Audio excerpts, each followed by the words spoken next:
po ay makakapanayam natin si Binibining Jacqueline Visayana. Siya po ay isang auditor sa isang auditing company. Ito po ay para sagutin ang mga ilang katanungan tungkol sa Filipino ang paggamit po sa ating disiplina. Magandang araw po sa inyo at maraming salamat po sa pagpahayag na makapanayam po kayo ngayong araw na ito. Gaano kadalas po ninyo ginagamit ang Filipino sa inyong trabaho o disiplina? So, sa aming trabaho bilang isang auditor, paminsan-minsan namin ginagamit ang wikang Filipino, lalo na kapag nakikipag-usap ang mga kliyente, lokal man ito or sa mga empleyado. Ngunit mas madalas pa rin talaga ang paggamit ng Ingles, lalo na sa mga dokumento at reports.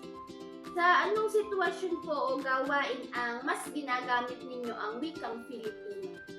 So, mas ginagamit namin ang wikang Filipino kapag nagpapaliwanag ng audit findings sa aming mga kliyente, pakikipag-usap sa mga staff at sa mga informal na usapan upang mas madali pakikipag-komunikasyon. Ano po ang kahalagahan ng paggamit ng Filipino sa inyong disiplina? Mahalaga ang wikang Filipino dahil nakatutulong ito upang mas maging malinaw ang pakikipag-usap, ang pakikipag-komunikasyon, lalo na sa mga taong hindi masyadong sanay sa English o sa mga technical na termino. Ano po yung mga hamon sa paggamit ng Filipino sa trabaho o akademya? Isang hamon sa aming trabaho ay ang kakulangan ng eksaktong salin ng mga technical terms sa auditing. Minsan mahirap ipaliwanag ng buo ang konsepto kapag isinalin na sa Filipino. Mayroon po bang mga terminolohiyang Filipino na ginagamit ninyo sa araw-araw? Oo, meron namang terminology ng mga Filipino, pero limitado lamang sapagkat mas nagkakaintindihan pa rin kami sa wikang English. Paano po nakatutulong ang paggamit ng Filipino sa pakikipag-ugnayan sa mga kasamahan ninyo o kaya sa mga kliyente?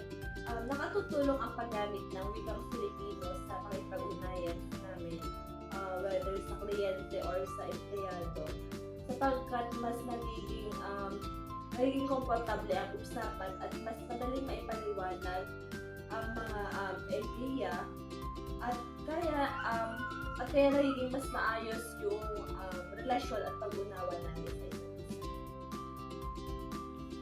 Sa inyong opinion, dapat po ba na mas palawigin ang paggamit ng wikang Filipino sa inyong disiplina? At sa palagay niyo po ay bakit?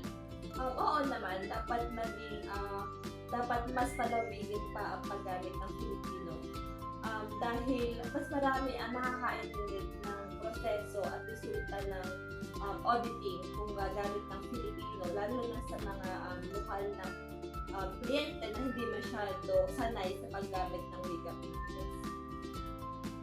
Ano po yung mga paraan na sa palagay ninyo ay magagamit upang mas mapadali o mapalawak ang paggamit ng Filipino sa inyong larangan?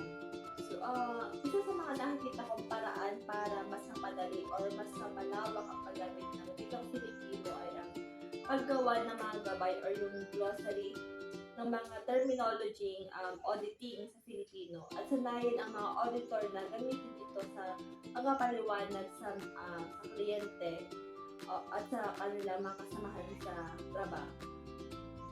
Nakararanas po ba kayo ng kalituhan o hindi pagkakaintindihan kapag gumagamit kayo ng Filipino sa technical o akademikong konsepto? At paano po ninyo ito hinaharap? Oo, minsan nakakaranas din kami ng kalituhan lalo na sa mga technical terms. So, upang maiwasan ito, gumagamit kami ng kombinasyon ng wikang Filipino at wikang English at nagbibigay ng malinaw na paliwanag o halimbawa para mas maintindihan ang isang konsepto. Maaari po bang ibahagi ninyo ang isang halimbawa kung saan ang paggamit ng wikang Filipino ay nakatulong sa pag-unawa o paglutas ng isang problema sa inyong disiplina? So, halimbawa, isang bagay na maaari kong ibigay na nakatulong ang wikang Filipino sa paglutas ng isang suliranin sa amin ay may mga kliyente kasi na minsan nahihirapan silang intindihin ang audit findings sa wikang English. So, mas naunawaan nila kapag ipinaliwanag ito sa wikang Filipino. Ano po ang masasabi ninyo sa paggamit ng wikang Filipino sa inyong disiplina? Bilang isang auditor, mahalaga ang parehong paggamit ng Ingles at Filipino sa aming trabaho.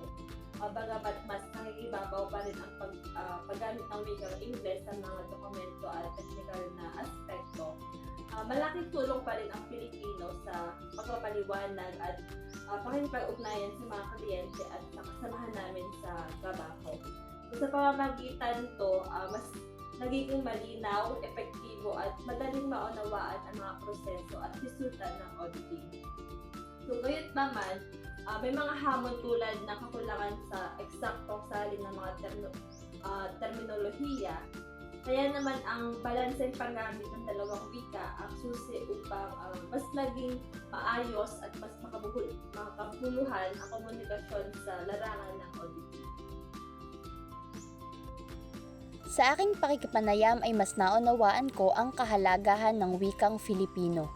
Nararapat lamang na palawigin ang paggamit nito at bigyan ng wastong salin sa Filipino ang lahat ng wikang Ingles.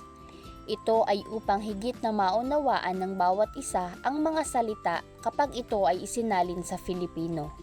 Ang pagpapahalaga sa ating wika ay nagpapakita rin ng pagmamahal sa ating sariling bansa. Kung kaya't, marapat na ito ay gamitin at ating payabungin.